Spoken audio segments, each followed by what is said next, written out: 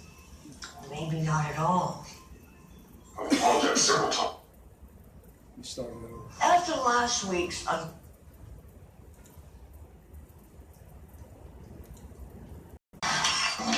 Hello.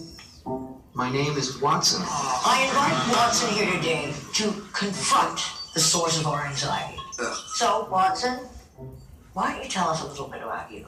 I am a cognitive system. I can understand, reason, and learn with humans. With humans. I don't want to work with humans. Yeah, that's not what I'm passionate about. I just wanted us. Oof, this guy. I'm also using weather data to help The predict. temperature is 49 degrees. Watson, why don't you continue? I understand 7 languages. I can help people collaborate. My evil plans ruined. That's what it does. Rerouting. No. All right. Why don't we take a break? All right, we'll just have some coffee and some donuts. I'm eating my feelings. After last week's unpleasantness, I thought maybe this week we might try to listen more and throw things less. So anyway, I think the key part Apologize several of times. the key message I think there is the fact that AI and robotics is working with humans. That's really where it's happening. That's really what's happening in AI and even in robotics. And I'll talk about collaborative and cooperative robotics a little bit later. The other message, there's many stereotypes that are represented there in the room, sort of in our classic, iconic understanding of what AI and robots are. Typically we have the negative, it's the Terminator influence, etc. But there's many positive things.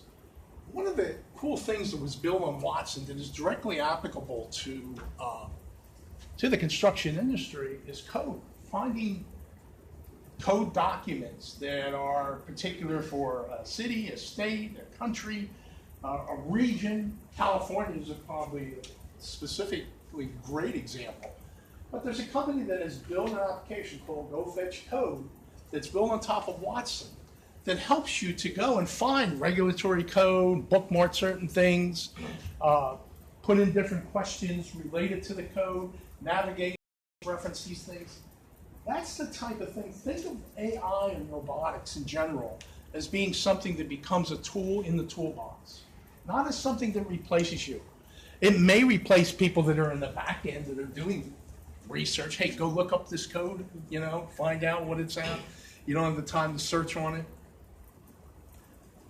IBM is alone. Microsoft and Amazon and Google, all the big players are developing. I prefer the term cognitive science and cognitive systems or cognitive services over AI. And there's multiple reasons for that. The real people in the AI community have been burnt in the past, and they don't like the term because it has some negative connotations. And you'll find in general that the bigger companies, the IBM, Microsoft, are using the term cognitive science because it implies a collection of things. It implies a lot of research in vision, in speech, in knowledge, in search. So it becomes a collective umbrella, and the whole cognitive services space is sort of coming together and meshing, and you can have actually solutions that are where you have a back-end knowledge engine that's being accessed by a different speech engine. Mobile apps are out, and chatbots are in. Now, what I mean by that, and I'll talk a little bit more about voice, and I've mentioned this in the past. Last year, I talked about the growth of voice. Well, it's happening. There's a whole chatbot site that lists all the different chatbots that are available. It's going to be the new user interface. Now, voice is a great user interface, especially for input. The output, if you get long lists as an answer, isn't very good because we typically, as humans, can only remember 7 things. So if it lists 8 restaurants, I'm not going to remember the first one. But you're going to see this growing interface of voice, of chatbots. So you ask a question. In fact, you do it more or less now. How many people, when they search for something now, go to a search bar and type in a search word? How many people pull up Siri or a voice thing and just sort of ask a question or a keyword? Fewer. Okay. I think you'll see more and more you'll be moving towards the latter. Because, you know, when you do searching, if you're just looking for a keyword, you start to get, directed into a whole mishmash of 1 million different answers. But if you ask a question, then there's an expected answer. And you can start to see sort of, a more direct response. Also, there are going to be times where you may not have the interface of a full screen and access. The best example of that is what Amazon has built around the Echo and their whole Echo product, their voice product. There is no screen there. It's a pure voice and speaker interface. And it works tremendously well for asking certain questions and getting answers back. It works in a wide area room, so you don't have to worry about noise. It has multiple microphones, and if you ask to play music, it plays music, from Pandora or whatever your source is. One of the other things I talked about in the past, and I know we've had discussions, have been iBeacons, which is a term that Apple really uses, but it's really the broad Bluetooth low energy type chips. There are now a wealth of companies, and I listed the link there. BioLabs is smart enough to go, and they've tested 30, 40 of these type of things and measure them on battery, etc. And why are they doing this and putting this on? Because they produce software for all those in one way or another. They're becoming the expert, or one of the experts, or trying to become an expert in all of these. These, and the top 5 ones are still there. I mean, the Qualcomm gimbal spin-off, the Blue Vision one, the Estimo, etc. Those are still the top ones, but the point is the market is there, and we now have ways to track things, do GPS indoors. In the past, there was a whole hodgepodge of things that we used. We used RFID, we used infrared, we use Wi-Fi locations, etc. Everybody knows me sort of originally when I came in through FIATech as sort of the wireless guy, and talked about a lot of wireless connections, and a lot of that has passed as far as devices go. But there's a whole new resurgence of connection devices, and what they're called generally low power, wide area networks. And the idea is we build this Internet of Things, we need to collect lots of data in small bits. And ZigBee and Z-Wave were things that were around, but they never really succeeded very well. They were more for in-building and meshes and things like that. But there's now a whole movement of a dozen different, and these are probably the top 3.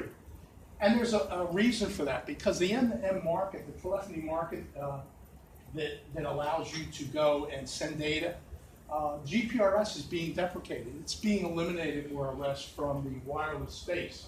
And that leaves a gap. And the end-to-end cost of deployment here is amazing as it starts to go down almost to zero. You see the value of data. We're not doing much with data from sensors, but we will. And as we start to do more with it, the value of the data goes up.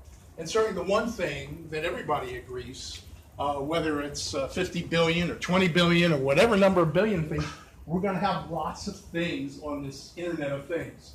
Now, a lot of models in the whole Internet of Things work on sort of a small cluster, and they go to a gateway, and then they go up. But eventually, a lot of these things will be out. They'll be on light poles, so all within a city. You'll be able to detect information related. Is a light out? Light's out. It sends a signal through a mesh network back over, and communicates.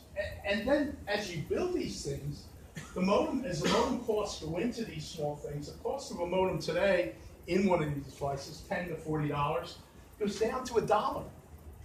The provisioning cost to install it, right now, you got to sort of turn it on, you got to put in a little SIM chip, you got to test it, you may have to change the battery. That's an expensive process. But as these get better, the provisioning cost of installation goes down to $2 a year. So you can start to see these influence as the provisioning cost goes down and the cost of the modem goes down. And this is the most interesting, the data cost. Today you pay so much per bit or something from any British BT or whoever is delivering data. Eventually the data cost goes down to zero. The revenue will come not from the amount of bits that you're sending will become from the services you provide. So it's a new changing world. And I have the reference there. Nick Yoon in LinkedIn wrote a whole long post that's well worth reading. I think last year I mentioned the Voxel 8. How many people know the Voxel 8, what it is? None. Okay, it's a 3D printer, and HP, 3D printing changed drastically this year. The big push of 3D printers and home printers and $1,000 printers, mucking around with those, that era is gone pretty much. Now we're getting serious. Two big areas where 3D printing is becoming big is in metal and in medical. The two ends, medical and metal. But two particular events. One was the Voxel 8 that was produced, about a $9,000 printer. And actually, if you go to their site, I didn't bring it with me, but the difference with this is it prints multiple materials and actually can print electronics. So I can now print a drone and inlay with their silver, the wiring, so to speak. In fact, a little demo is a USB thing, and you plug it in and the LED lights up on it. So it's a little plastic demo piece, but in and of itself, it signals, hey, I can start making potentially new production things. The biggest change is going to be in HP. HP has finally come out. They're starting to sell these printers, not cheap. They're about $250,000. The high end and low end one about $150,000. But nonetheless, large, expensive printers. They're 10 times faster and about 50% less in total cost when you start to look at it. HP is going to dominate the high end of the printer industry, and that's where it's happening. A couple other things that happened. GE, and this is a little bit of a surprise, purchased Arcam, which is a metal 3D printing company. So GE now is sort of in the business. Now they bought it, I'm sure, for their own self-serving interest. They produce a lot of metal products, big turbines, airplane pieces, and things like that. But big changes in 3D printing happening this year. I don't have them listed here, but there's been several cases, and it's been Enrico has built the 3D stuff, Contour Technology has done it, China has done it. And I just saw a recent article too that UK, somebody here in the UK has started to build 3D houses. So you're in the game now. The UK is in the game of building 3D houses. 3D houses in and of themselves I don't think are necessarily the right model, 3D printed house. I think it'll be a combination of sort of the 3D print model where you're squeezing the toothpaste sort of model out and bricklaying. And you have robotic bricklaying type products out there. So there's going to be a sort of a multiple combination of assembly in doing things related to that. I've been lucky. I've been working with the Robo Universe Conference. I launched it, helped launch it last 2014 actually, and we've had several conferences throughout the year and several articles, Robot Magazine, Unmanned Systems, all talking about a lot of the advances. In fact, the Voxel 8 was in our robotics because a 3D printer is a type of robot, really, if you think about it. But beyond that, let me talk about DARPA. Many people are familiar with DARPA. DARPA first really got it started in, yes. Oh, I thought you had a question.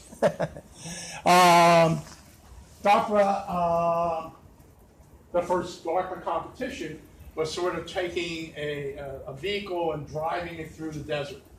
And many of the universities and colleges and companies, they all started to compete in this. But what's important is that as a result of that DARPA thing, and I'm not sure anybody predicted this, we suddenly created the whole autonomous driving marketplace.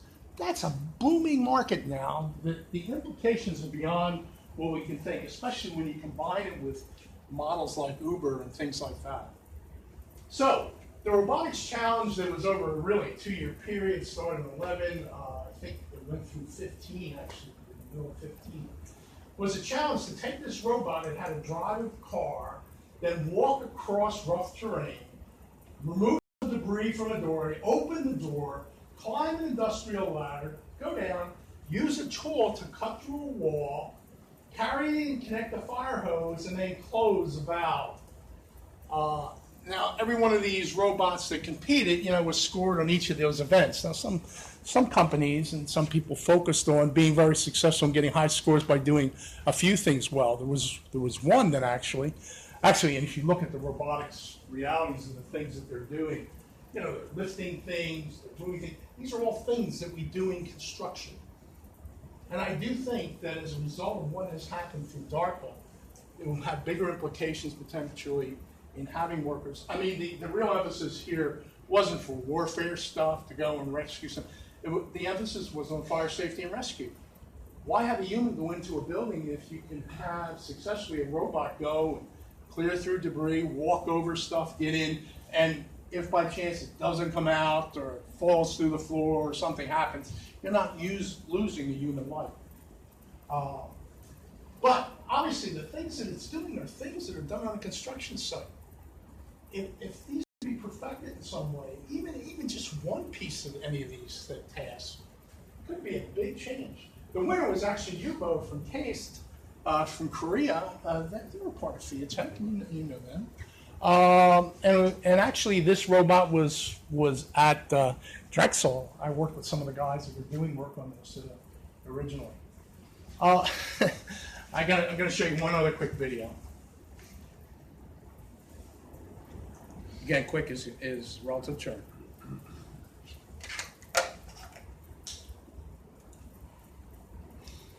So they called this celebration of risk.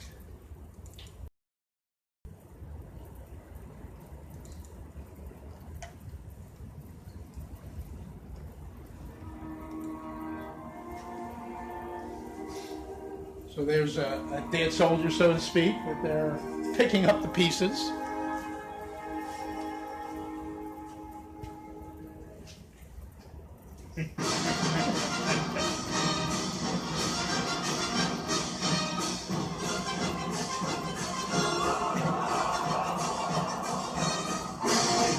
Oh, yeah, you see the crowd going, no!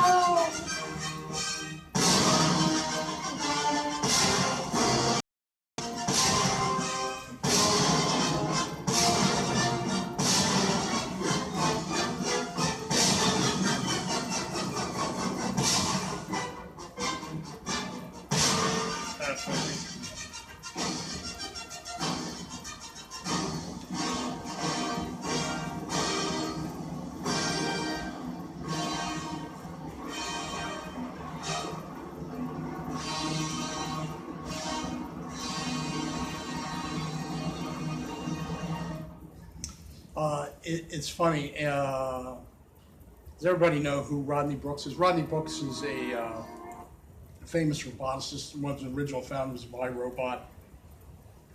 When he saw this, and there's been much news lately about AI and robots taking over the world, and Rodney Brooks, after this came out, he just said, if anybody's worried about the robot apocalypse, all they have to do is close their door. But, sometimes the truth is stranger than fiction. But despite those failures that you've seen, there are many successes in that testing and lessons learned. But the future of robots, and the way to think of them, isn't necessarily a one-to-one human replacement where it's going to replace somebody. It's going to be cooperative. Even drones. If you think of drones aren't going to be something you'll pilot and control. There's two movements. One is what the common term, collaborative robotics, which is the Baxter robot and Tom Sawyer, both again from iRobot, Universal Robot, and every other large major player, ABB, all those are coming out with low cost, under $100,000 robots that individuals train on their own to do work. So you have experts. And there's been many success stories that show that they get, by having a robot cooperate or collaborate, and the individual train them how to do things, they're able to increase productivity from 10 to 100 times in producing something or packaging something or doing something with that platform. But another parallel happening is the concept of cooperative robots working in swarms. If you can think of drones all flying together to cover an area rather than send one drone up to cover an area. Another unique application, a company here in the UK, is using mobile drones, mobile devices to map out a utility area so it knows where the posts are and things like that. And then the drone then has a roadmap of where to avoid and fly. So it sends the signals up and it is sort of controlling the flying drone from the ground and directing it. So you're going to see more and more of that. The merging of these two ideas is going to, you have the whole cobots area. It's cooperative robotics or collaborative robotics. Collaborative robotics is the more common term used.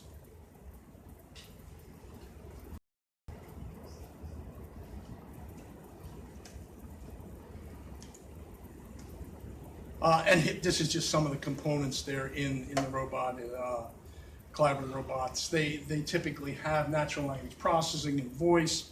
A lot of dexterity is important, so you'll find, and I'll talk about this in a minute, the end-of-arm terminators, the hands. We don't realize how perfect our human hands are at doing many things. We can pick something else very delicately. We can pick up an egg. We can pick up a bowling ball. We can do things. We can manipulate things. That's a hard thing to do with robotics. I was at the Sensors Expo and did on the merging of robots and sensors. And it's really an important concept because when I talked originally about mobile and the sensor growth, that has just exploded really the robotics area by creating cheaper sensors and creating advances in research and vision and hearing and voice recognition and touch, all those things, less so on the smell, the taste, and olfactory. There's also there's a sixth sense and a seventh sense, the vestibular, which is really our native ability to sort of deal with gravity, movement, and balance. That has to be programmed in. That's why you see these robots falling, because they have maybe vision, they have some sense of muscular ability to shift weight and things like that. They don't have a full sense of what gravity is and putting that in, and also head position and things like that. Proprioception is a sense of a relative position of our bodies. If you close your eyes and go like this, you can touch your fingers. Now, how do you program that into a robot? I hope you can, unless you started early celebrating here. These senses now we're building into the robots. Vision is probably the biggest thing that has the most, and some of it's been accelerated because of the AR, VR movement, mainly in image recognition. That's one of the reasons. Google gives away free storage, and everybody's giving away store your photos. Well, they gave search away so they could learn, they could build better search engines. They're giving their photos away so they can learn by the images in your photos and predict, I don't know if you ever tried it, see how it predicts people. You take a picture of somebody and you have a picture of them when they were like 2 years old, and amazingly it knows them. Well, they're doing all the research and image recognition based on massive amounts of data. By the way, in AI, that's the big change in programming and the way we think. And the whole software industry is getting turned on its head, because the new era of programming isn't a matter of putting in our logic. The new era of programming is not knowing what's supposed to come out, putting in the data, putting in the outcomes, and creating rules and learning and continuously adapting. In fact, when the Google DeepMind challenged the Go player, and Go is a very complex game, even more complex than chess, which I thought was hard to believe, but it is. What happened at the end, of course it defeated the master expert, is the master experts and many of the people that were watching that competition, they suddenly learned new ways of playing the game and thinking about the game that they discovered through that machine, like going on the outsides of the board, and there were different things. They changed their mind about how they approached problems. That's the big thing in AI. We're not taking our knowledge and trying to embed it. That was a whole era of expert systems that sort of came and went. So we're not building those things. We're not taking our minds and putting them in there. To some extent, maybe we are. We're really trying to discover new patterns and new advancements there. A lot of this is happening in the vision. The biggest thing, in AR, there's a tremendous amount of work and things like that, but in the consumer devices, remember I was talking about the Moto Zeta? This is the next thing. Every phone has a camera here, a camera there. Well, I have a little spherical camera here, a little spherical camera there, and I can connect this with my phone. This is a Theta S Eureka. $349. It takes almost perfect spherical 360 videos at a very high level. It's amazing, and I can show it later. I won't show it now, but this is real reality. And a couple people had showed photogrammetry, and they're stitching it together. This is capturing real reality, and then once you capture this, you can then go and mark it, or you can use it and from your CAD drawings reference it. So I can be in this room and just walk through it. So I can do a walkthrough. I can do a visual walkthrough. And if I'm looking at something this way, it's still capturing things behind me. I can hang this from a drone. In fact, there's if you go on YouTube and you put Theta drone, you'll see a video of a drone capturing some stuff and it's flying along and you're watching it and saying, oh, so what? But then go and put your mouse over the thing and you can rotate the camera. You can go and see the images that it took from the back and the sides and everything else, even below.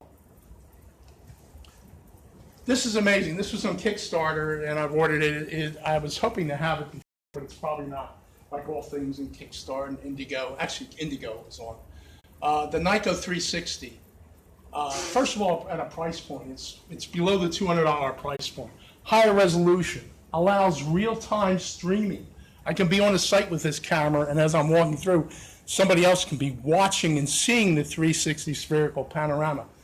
These are some of the top 3 cameras. The Samsung came out with one. The Ricoh is the one that I have now and talk about. But this one could be a potential game maker. And I think you'll see continuously this type of change. And it really starts to scream to say, why can't I take these lenses and put them in this phone? Or have that automatically converts my phone. They don't protrude from the side a lot, from the outside. They are spherical lenses. They are special lenses. But I think you'll see this kind of ability. And this will drive a lot of the reality, whether you're virtual reality, augmented reality. Consumers will drive that. Snapchat, which is now called Snap, they changed their name. They came out with sort of the next version of like Google Glass. But instead of doing a whole bunch of things, all it does is it takes visual images. So you put these glasses on, and as you're walking around, at any point you can hit a button and it'll take 15 seconds of video. Imagine walking on a construction site. And the price point, $129 coming out. Now, people got excited about Google Glass, and there was a high hype curve, and then it burned and crashed. People didn't like people walking in the bars with these things on and capturing. But for construction, being able to put on $129 glasses and walking through and doing a visual inspection and snapping, areas, that's a tremendous value, tremendous amount of potential innovation, and at a price point that's affordable.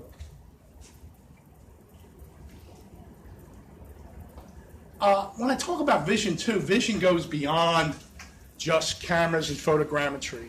We had the presentation earlier, photogrammetry, really amazing stuff. But it really gets interesting when you start to attach to drones or other devices multiple vision systems, things like LiDAR, infrared, ultrasound, hyperspectral imaging, temperature sensing, FLIR, who has their temperature thing. Think of what I can get from a heat map that I can't get from photogrammetry. I can get energy dissipation. So when I start to take all these things and put them together in a model, it's amazing. Excuse me. And at the bottom one there, RFID and ultra wideband, company 5D Robotics is making a claim they're doing stuff with drones, and they're claiming that it is so precise it's better than GPS, that you're getting less than 1 centimeter. So you're getting very close to almost perfect accuracy in measurements. Now, there's some setup costs and some differences in things, but they're doing a lot. The biggest thing that's happened in drones isn't the drones themselves, it's the cameras. Unique, which is, Intel is one of the big investors in Unique. They came out with some new cameras, DJI. Typically GoPro is the camera of choice that people put into. They took multiple GoPros and made these balls that would do 360 panorama. That got expensive. Well, finally, GoPro has come out with their own drone and their own camera system called Karma. You're going to see this continue to go along. DJI The cost of their Zen camera that they came out with is more than the cost of the drone. It's over $2,000 for the camera. So you start to see what's happening. Last 2 weeks ago, I guess it was, at Interdrome, there were several announcements of companies that made not only cameras, but multiple vision systems within a single unit. So it was doing infrared and other things too. So vision extends beyond video, and here's some examples of some companies.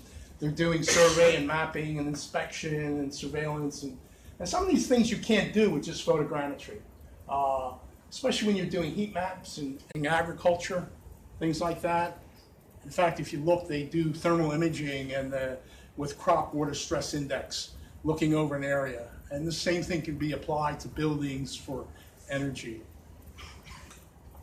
There's some links on what's happening there. I'm not going to spend a lot of time on voice, but I can't emphasize enough the impact that voice is having. Chatbots are the new big phrase. You're going to see people building chatbots. In fact, as one of the toy games, you can adopt or create a boyfriend, and that boyfriend will call you on the phone. It will send you little text messages, and you converse with it in certain ways. So it becomes like, the virtual pal that we might have had, an imaginary pal, but now we've gone digital with it. And when I talk about toys tomorrow, I'll talk about toys. Voices has really infiltrated toys in a lot of ways, in creating interactive toys that will speak and learn, potentially grow. And I do believe that somewhere along the line, Mattel or somebody will create this toy that grows up with you and learns with you. In touch, one of the key senses. Touch is really difficult. Typically, we have this impression, and it's a valid impression somewhat, of robots being clumsy. We remember, at least I always remember, Robbie the robot, that the arms were always flailing around and things like that, and it had 3 little pinchers. And, it just seemed awkward. Well, there's a lot of research on doing things. In fact, they're very precise. They're used in surgical. And Neil, you'll be happy to know that they're used, and they're perfect competitors on beer pong. If you go on YouTube and search Jimmy Fallon and Empire or beer pong, you'll see this robot that very precisely can shoot and make every shot, in beer pong, or virtually every shot. But it's amazing to think about it, because it picks up the ball, and it has to have that precise amount of pressure, that arc, which in and of itself doesn't sound that challenging, but it becomes useful in the sense of when you're dealing with different materials and things like that you have to pick up, especially in agriculture. If you're picking up soft things, you don't want to squish a tomato. You want to hold a tomato different than you hold an apple per se, or a grape, or other things. A lot of research is getting done in touch on what they call the whole soft robotics. In fact, there's a soft robotics toolkit. A lot of the work up in Boston, Harvard, and MIT, and what's called the Vice Institute, they're doing work all related to soft rubber material electronics that are making sensors very pliable. In fact, they've come out with a robotics pill that can go in. And one of the most dangerous things, and I'll put this in my toys because it becomes sort of a new thing. The coin cell batteries you've seen the coin cell batteries. You're using hearing aids and toys and lots of things. I didn't realize how dangerous they are. My daughter, who is a nurse in pediatrics, knows because she's seen things. It's worse than swallowing a penny. It can kill you. If you swallow one of those things, because there's an acid in there, it can meld into your body and can kill kids in a couple days' time. They can't even remove it easily, except surgically. So they're really dangerous. So we're trying to start a small campaign spreading the word of mouth that, these coin cells are dangerous for kids. Don't leave them lay around, and don't let them, because kids put everything in their mouth. Lots of other sensors, emotional sensors. Hanson Robotics has been sort of leader there. Jibo. They're actually looking at facial recognition, recognizing emotion and change in human expression.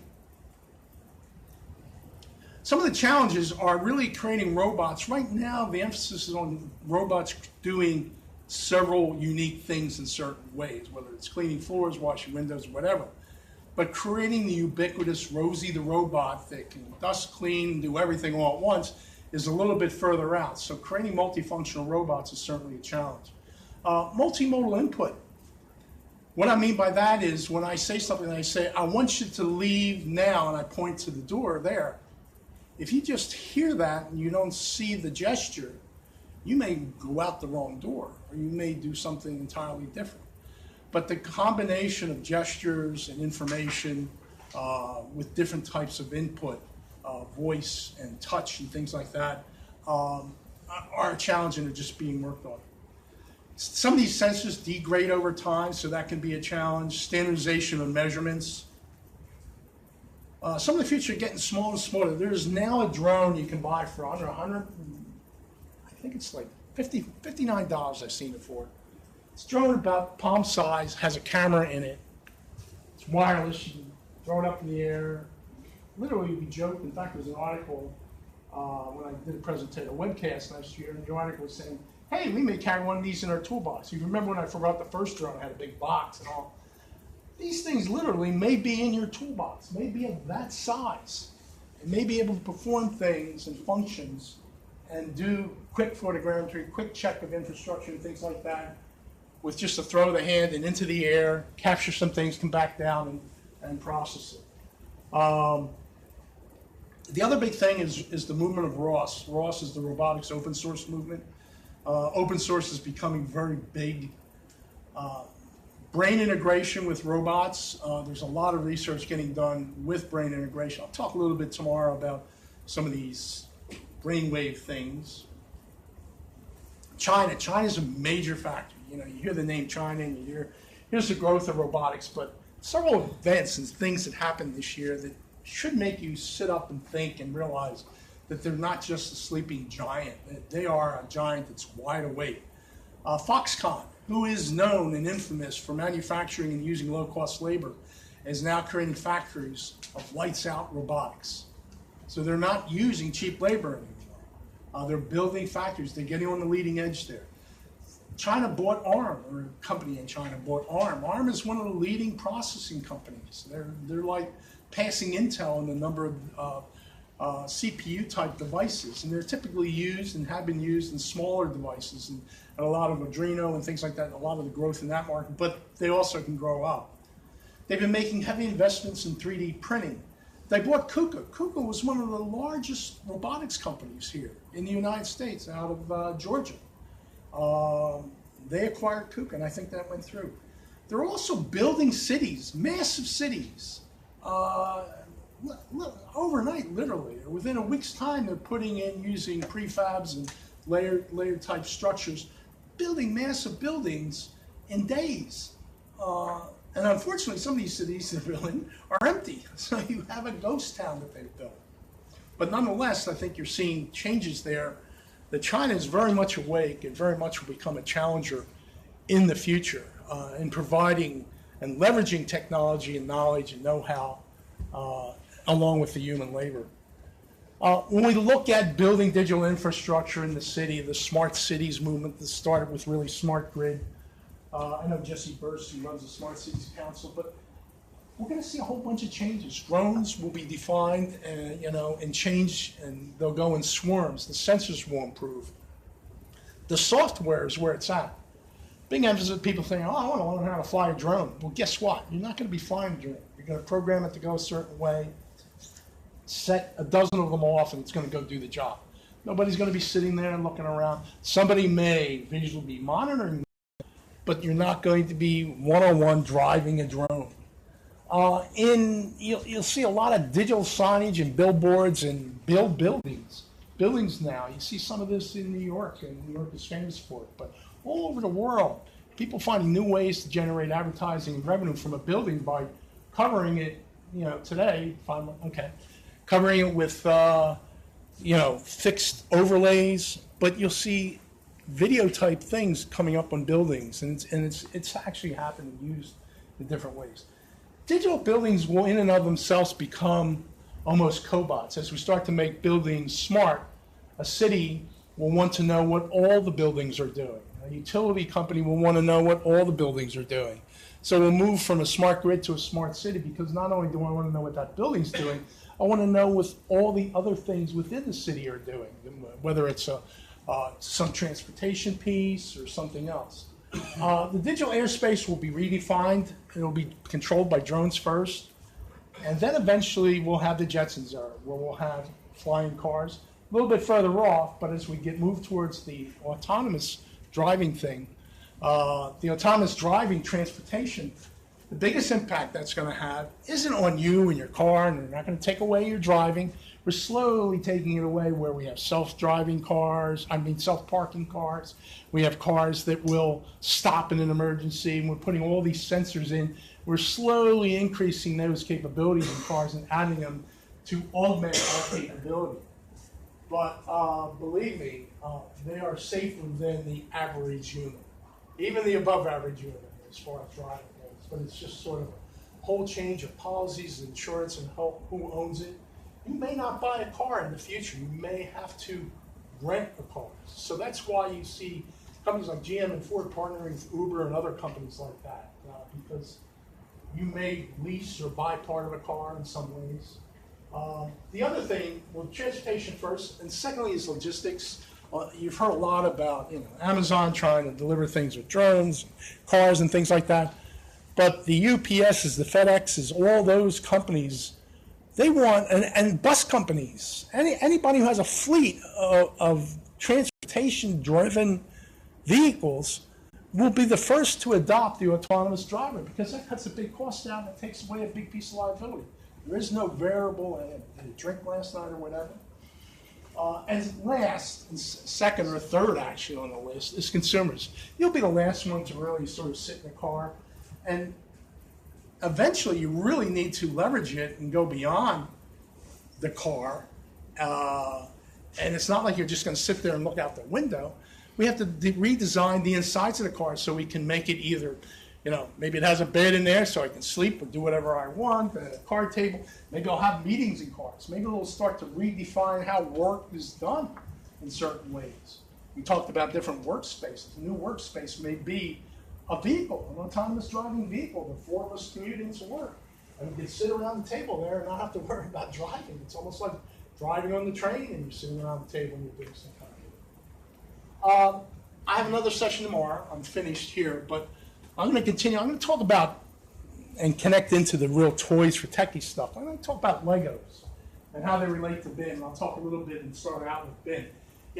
BIM being Building Information Management. I question, what does the I really mean? Or what should it mean? Should I also mean innovation? Should I also mean investment? We have to start thinking about BIM in that way, that it's not just information. If it's dead information, we're not doing anything. We're not really innovating. We're not changing the structure of the building, the structure of our processes. We're not really changing the investment there. So I'll be starting off, and I'll talk about the Lego connection into BIM, and I think you'll find that interesting.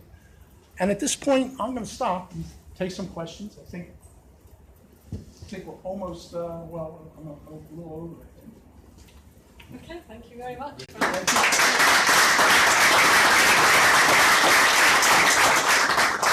So I don't think there's any questions on Slido. Not that I saw. No. This is one note from David Wood that this is the name of the Japanese company, SoftBank. SoftBank, yes, yeah. Japanese, not Chinese. I'm really talking Asia, yes, it was SoftBank they call it. But China's actually invested in some of the AI chips, Horizon. I wouldn't deliver that in Japan. Yeah.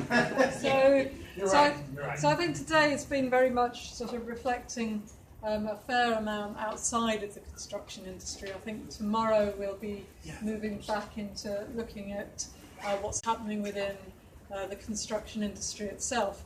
But Fran, you've kind of challenged us in a sense, because we did start off today, both Neil and myself, in wanting to provide some sort of an anchor to what BIM is and BIM level 2 within the UK industry and the UK government. And actually I think the one thing which was secure in that acronym was I. So you have certainly accelerated disruption today, so I'd like to congratulate you for that. You're making me feel extraordinarily uncomfortable now. But if we could come back to that, you know, wow, hasn't today been extraordinary in what it's taken us to from the risk of security of toys and our youngsters to the risks of our youngsters actually taking over and being far more imaginative and embracing these new technologies in a way that we as millennials or boomers or whoever we would like to classify ourselves as can really conceive of. Whether that be from how we live within our homes, move within this infrastructure, or how we work and work together and communicate. We really have covered quite a lot of ground today, but I think, you know, moving into where we'll be tomorrow, I think, you know, all of those challenges will be very much about the here and now. You know, we are facing massive problems, and if we think about that, you know, actually, when I was thinking, now you're talking about the autonomous vehicles, and you know, I don't know about some of you, your parents will also be at the age where you're thinking, you know, I'd rather you weren't driving right now. I was thinking, actually, in X years' time, when I'm in that situation, I'd be really happy if we'd actually got to a fleet of autonomous vehicles. So, but coming back to the here and now, I wonder, Neil, what have you seen today where you're thinking for EDF and what you've now got to face? And I realise I might be putting you on the spot and you feel you can't say anything. Is there something here today that's grabbed you and thought, oh wow, actually I can see a way forward in the next couple of months, 6 months, 10 years? Yes, actually I think so. And you're quite right, some things I can't talk about, and actually if I think too much about the challenges that face us, I'll probably walk into the corner and hide and cry like a nervous wreck. But a couple of things I just wanted to reflect upon. One, this morning, I think I said words to the effect that the acceleration of disruption made me nervous. Yes. And we had a little bit of Twitter banter going on, I think, in the room, saying, Neil, have you lost your mind? This isn't the Neil I've sort of dealt with. And I just wanted to qualify that comment so that I'm never nervous about technology. I'm never nervous about the rate that progresses. I'm never nervous about all the new capability, and I remain as enthusiastic about that as ever. It's more about the people. It's always about the people. It's always about the culture. And some things I've learned today. So David was talking this morning about some strategies that you can put in place to sort of avoid that nervousness, and people just get a little bit confused and find it chaotic that they're constantly bombarded with people like me going to executives and saying, here's the next best thing, and the first thing or the 10th thing down the road hasn't even become embedded yet, so they become naturally sceptical. They think I'm a snake oil salesman. They see lots of money being spent and they don't see anything coming back. So it's taught me a little bit about some strategies to help present that in a constructive way. The other thing which was interesting was, Natalie, about the millennials and the mix and the diversity of people, and that in our project I think we're more boomer heavy, certainly, and we haven't got enough younger people coming in just yet. Our demographic is probably very similar to BT, I would say, and the age range is very similar, and I do wonder whether we're ever going to have a one-size-fits-all. We're ever going to have an office or a way of working that's going to satisfy everybody. And that's another challenge I think that we face, is that I have to recognise that there are people of a certain generation and they're not going to change, and I'm going to have to talk to those people in a certain way. So I'm going to have to cut my cloth to suit, so to speak. So am I still nervous? Yes. I think it's good to be nervous. It keeps you on your toes. I need to... It's a pity I'm not here tomorrow, actually, Anne, because I'd really like to sort of talk a little bit about the here and now. So, yes, I'm inspired, yes, I was interested, but with everything that I heard today, I took a lot away from it in terms of inspiration around capability, but still with the challenge to try and explain that capability in terms of benefits. And I think, to me, at EDF, it's still a gradual journey. I've still got to measure that journey. I've still got to move in small, incremental parcels and prove the value. It's the evidence. that's what people want to see. They want to see that, and no matter how small, that has to be done in a very slow, controlled, incremental, proven way to get to that end result rather than moving too fast. Yes. And I think, David, you were talking about the incremental and then the horizon scanning and the scenario planning, and I think that's certainly something that we use at Atkins, and I think we need to be doing at the UK BIM Alliance actually, is how can we actually be, in a very practical sense, here and now, implementing process technology for our people and for the outcomes, whilst actually we're having to absorb what's happening really very, very fast, whether it be the robotics or the drones, or I think earlier we were talking about Heathrow and the new runway and terminals. Maybe it'll be at Gatwick or wherever it will be, but actually, in 30 years' time, what will be that integrated transport? How will we be living? Will our Generation Zs actually be moving in a very different way because they want to socialise and have a co-office or whatever, rather than be working at home, which some of us would like to do now? I thought that was a really amazing insight to have there. So I think we should probably start to finish off here. I thank you very, very much to all of the speakers today for such stimulating talks. I think that's certainly for me so many insights that I want to go away and think about. I'm afraid I can't be here either tomorrow because I'm chairing the UK BIM Alliance leadership team. We're reviewing strategy documents, and I'd be really, really keen for people to engage and to comment on the direction of the Alliance, because this is about industry stepping up and really sharing that leadership of how we need to move forward whilst we're navigating through this increasingly accelerating disruption. So, Neil, was there anything else? Just there was just one other thing I wanted to say, which I've forgotten about, but Fran mentioned it. So, in the what was the game the more difficult than chess game? Go. Yeah. So, something you said there was that it taught them some new strategies. So I can't remember, I read a lot of Richard Dawkins' books, but and he's an evolutionary biologist, and he talks about the future, the rate at which technology progresses is out-evolving us. Yeah. So it's more amazing than we can imagine, but it's actually going to be more incredible than we can possibly imagine. And that's really my point, that maybe computers in the future, we have to acknowledge that we have a finite ability to think cognitively and intelligently, and maybe we're going to be relying on computers in the future to do things smarter than we can do. And I kind of want to leave that with you to think about. So and there is one, and Nicola isn't here anymore, I don't think she should.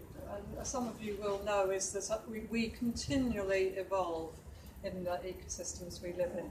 And some of you will have heard me already talk about how actually our worlds are converging, our real and our virtual worlds, and we are adapting to that, and our brains are adapting to that. And part of that is we're becoming more and more dependent on these mobile devices, which are helping us navigate.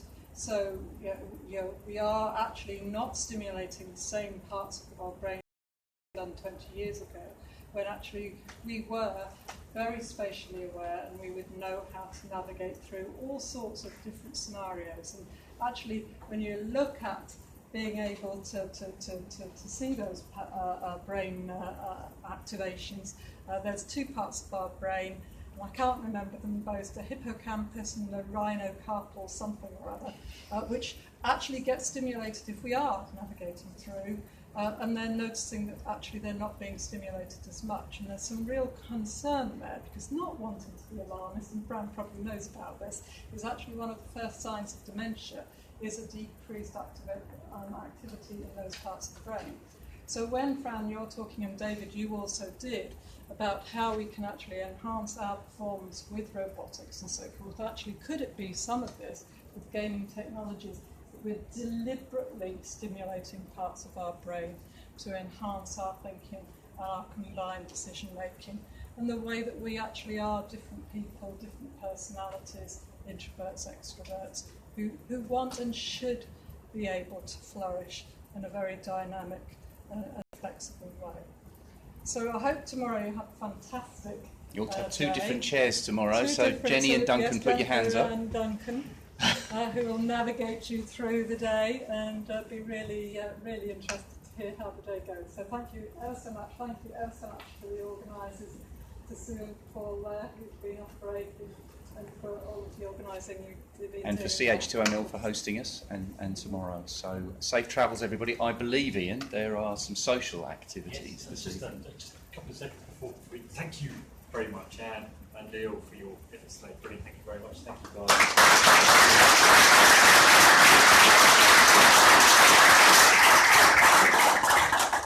Thank you very much.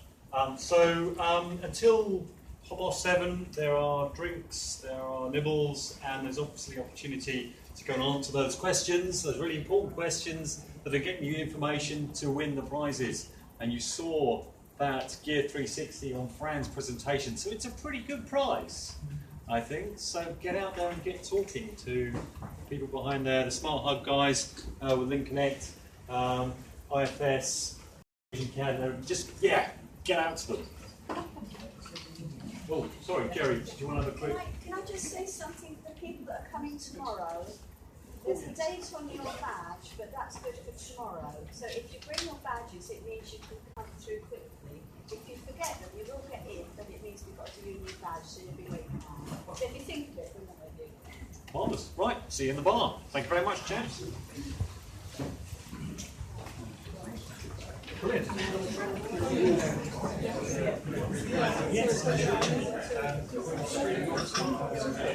fine. No, well, I think we reinforce each other's messages. Did we? Again, I wish I would have seen yours so that I could. I'd like to check you and see how much bandwidth you can use for this as well. I don't think it matters at all. These things are sink in. There's somewhere. In fact, I had more than putting one slide up on the new wireless thing. It's huge. It's going to take. If someone's because GPS being. Yeah. Nick Holmes is in die. You know, yeah. I'm not sure whether he's in London or not. I often need to get which wireless. Oh, you do? Mobile Monday events. Mobile. Mobile Monday Sunday. There was one in Philly. In fact, the guy,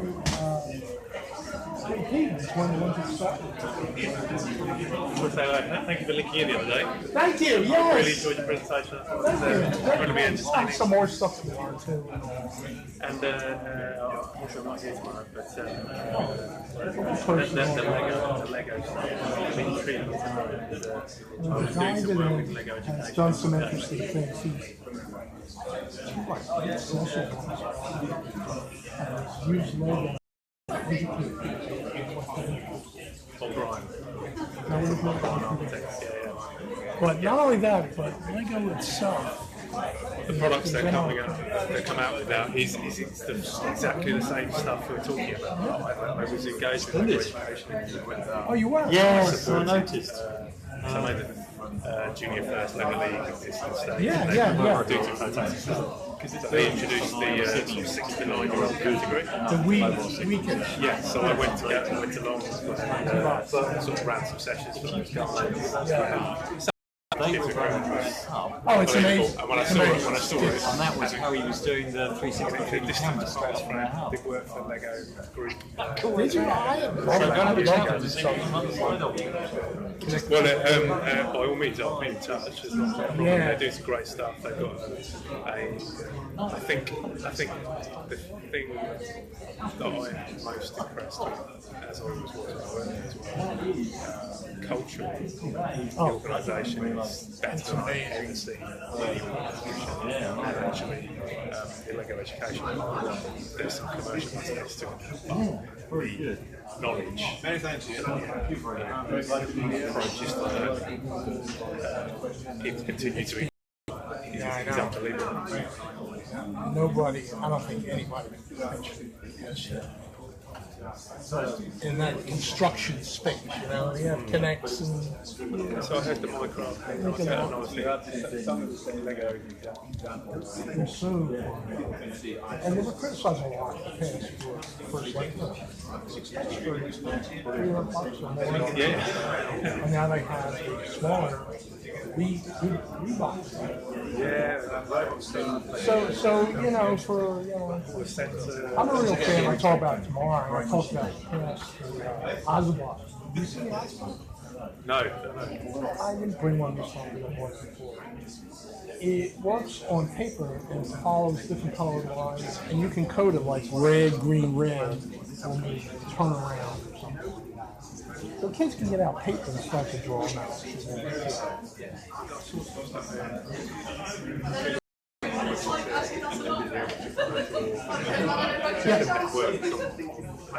Yes. But this is different. This is something that a young kid can go and play. So you can bring up, they have little templates and you can try to solve the template, by coloring in what it's going to But, and they can't stand it. They have apps that will, you put it on top of an iPad, the answer around, spin around. Then they work with now you can build a program for you and it will do that pattern. Yeah. And sometimes it will not come out with the next. And Andy, which was on stage with Apple a couple of years ago with their racing cars, their AI-based racing, well, they've now come along. It's called Chase. There's a robot that has facial recognition, things like that. It's going to probably be pretty hot this year. I'll talk about voice stuff tomorrow. A lot of toys with voice and things like that. Yeah, absolutely. But a simple, there's a simple robot. It's just called Robot Mouse. I have it with me. It's like $20, $23. It has buttons that go straight, back, side, and then beep or do an action. And they actually sell little kits of tunnels and things like that. So kids can learn sequencing. Like, okay, I want you to start here and go forward and come back to the same spot, So they have to figure out, roll, turn, and they program it and put it down, and it runs on any surface. It's better to have a sort of a solid surface that runs. But it's a simple thing like that that kids can play with. It's amazing the smartness of toys when it comes to We've just got this little gap, haven't we, between that generation coming through with. And yet at the same time, I'm, grandfather, and I'm, enjoying I guess he's about 2.5 years old, and he enjoys just simple Lego, putting together, with a window, and he likes to look on one side, and looks at it from this side. There's just a joy in seeing spatial relationships and things like that. I have a 3-year-old son. He's absolutely obsessed with building.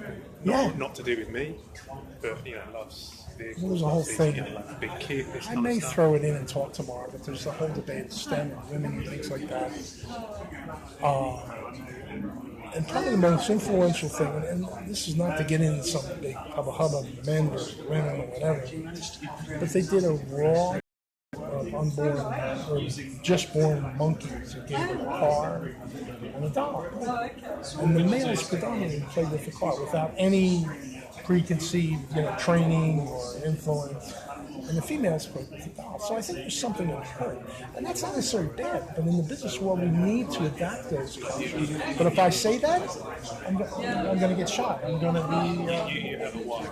You've sat in the car, you've gone to a destination where you're not necessarily 100% sure. Oh, yeah. You'll go without using the GPS or map. Right. You might use it at the end. Yeah. and whereas, like my wife, she'll make sure it's programmed in. It's all and go, yeah. And they make lists, here's detail. And it's a generalisation, but there is what I mean, you have to look at news. Play is so critical in developing just the imagination of people, getting kids just to learn. That's how they they learn to the next step and enjoy education. Education is a tremendous opportunity today. It's more collaborative in nature, it's more play focused. The education system needs to dramatically change to adapt to, and our brains are changing the way we learn. What she said was pretty interesting. We do a lot of reading and stuff on the brain, and we actually are now creating a whole new generation that learns differently. And they really need to learn. You know, you don't have to remember 1492, Columbus sailed the ocean. You know, facts are almost useless. Ask the question. You need to understand sort of some relationship there. You asked the question there. I don't use it because I've got Cortana. You do a voice search, and Cortana then asks you, "Is this what you meant?" rather than just getting on with it. And which is why I don't use it. Well, that will change, and that may be a Cortana. But I'm saying, as time marches on, it's an interface that's going to be. They have to. They have to. Every major player has a component there. I mean, and that's why Microsoft suddenly came out with, you know, Cortana and you know, Amazon. Why did they create this audio? Because they want to create, you know, the instant interface of satisfaction.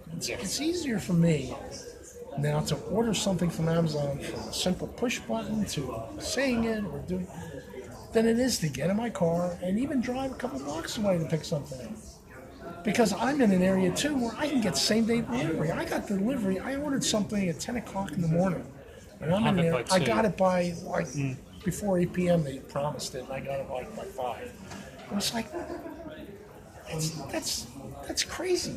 That's crazy. And it's a properly integrated supply chain. So why isn't the construction supply chain? Why does that have all these Because gaps? everyone has their little bit and they hollow it out because they're all fighting over the bottom 2% of the market. You know, RPA, there's a couple books out on robotic process automation. I don't worry about blue-collar jobs, guys in the factory. A lot of that's been thinned out, and that will sort of emerge. It's the next wave of white-collar jobs, paper shufflers. Oh my God, you know, that hasn't even hit yet, but that's the next big thing. You'll be looking around saying, why did I lose my job? You know, I don't need you to pass those papers around, and distribute them, sign them. You know, I've created a shortcut that automatically goes through, and somebody sees it, signs it.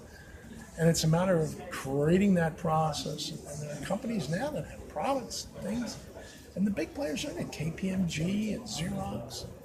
You know, I talked about Ricoh. Ricoh's a big systems company now. 100,000 employees.